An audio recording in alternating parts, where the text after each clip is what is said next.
Que répondez-vous à Ziad Takieddine? Écoutez, nous avons assisté hier à un grand numéro d'illusionnistes.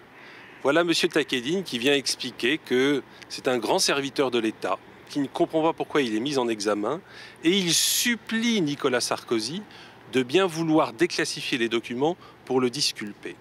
Très franchement, nous regrettons que M. Takieddine n'ait pas été poussé dans ses retranchements dans le cadre des questions qui lui ont été posées hier. Parce que, première question évidente, M. Léotard affirme que M. Takieddine est intervenu dans le contrat Agosta.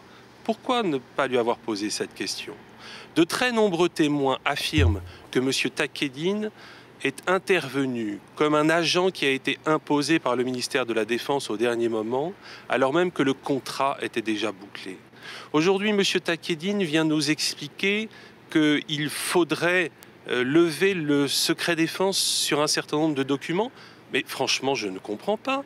J'ai entendu dire des différents ministres, le ministre de la Défense, M. Morin à l'époque, des proches de Nicolas Sarkozy, comme Mme Morano, que tous les documents avaient été déclassifiés. Et notamment les documents financiers qui, au ministère du Budget, démontrent qu'il y a eu des commissions et également des rétrocommissions. En ce qui concerne les attaques personnelles, vous savez, en quelque sorte, ces attaques réconfortent les partis civils et me dopent parce que cela démontre que nous sommes sur la bonne voie. Hier, M. Brice Hortefeux expliquait que je devrais être fracassé, c'est-à-dire qu'il fallait me casser en petits morceaux. Dites donc, ils sont bien inquiets. J'ai demandé d'ailleurs à mes avocats, il y a un collectif d'avocats qui s'est constitué, je reçois de très nombreux témoignages de soutien, de citer M. Hortefeux devant le tribunal correctionnel, parce que ça constitue une menace à un auxiliaire de justice dans l'exercice de ses fonctions. Mais ça vous démontre tout de même la panique qu'il y a. On veut me faire taire, on veut faire taire les partis civils. Maître Maurice. Et puis je souhaiterais aussi, vous savez, M. Delay, oui, juste une chose. L'affaire est très complexe. Qu'est-ce qui serait de nature à faire progresser la vérité? Parce que c'est ça l'essentiel. Mais vous savez, l'essentiel, c'est qu'effectivement, tous les documents soient déclassifiés, mais on nous assure qu'ils l'ont été. Et puis, d'autre part, il faut laisser aussi le magistrat instructeur continuer à faire son travail de manière extrêmement méthodique comme il le fait.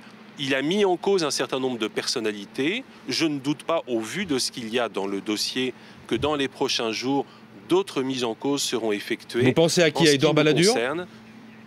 En ce qui nous concerne, d'autres personnages, si ce n'est M. Édouard Balladur, des personnes proches de M. Édouard Balladur et qui ont participé à ce financement illicite de sa campagne. Il nie toute implication dans le volet financier de l'affaire Karachi, Ziad Takieddine. Qu'est-ce que vous lui répondez? Je lui réponds très simplement que M. François Léotard dit le contraire. Alors il faudrait savoir, il y a non seulement M. François Léotard, et puis il y a également de hauts dirigeants de DCN et de DCNI qui expliquent que M. Takieddine est intervenu directement dans ce contrat. Ce ne sont pas les partis civils qui l'inventent. C'est une question qu'il aurait fallu lui poser.